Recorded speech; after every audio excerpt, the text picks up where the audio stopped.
Where did you learn your work ethic? My work ethic came from my grandfathers, I would say, and both very different men. My mother's father was a skilled tradesman. He was a machinist.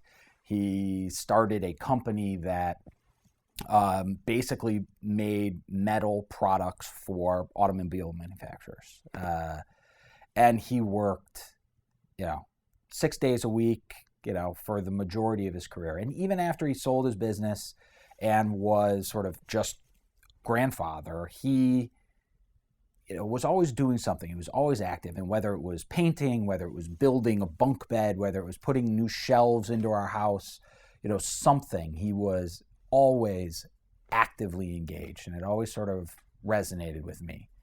And my father's father was the academic, and his nose was always in a book, and it was always intensely concentrating on something. And just seeing both sides of that equation and realizing that no matter which way you go, that there are, very, very solid models for how to sort of succeed, whether you're going to be an academic or whether you're going to apply sort of your engineering skills in whatever endeavor you undertake.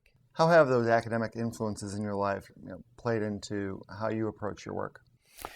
Well, certainly in my life, I learned at a very early age that positive attention was better than negative attention, and positive attention was most easily had through sort of academic accomplishment. And the better you did, the better your parents sort of treated you. And maybe it's not so dramatic as that, but the reality is, if you got an A on a test, it was a lot better than getting a C. And, sort of that, kind of mantra of accomplishment, I think, helped drive that process for me.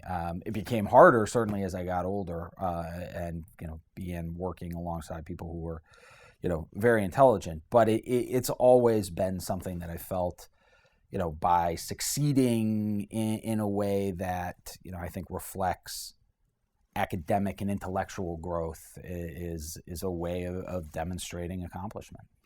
And now you're a business owner, just like your mom's dad. It's interesting, isn't it? And now it's a very different business, that's for sure. We're not bending metal, put together cars, but at the same time, having to tackle the issues associated with managing people and worrying about sort of the growth and future of a business is an interesting dynamic that I didn't plan on necessarily undertaking.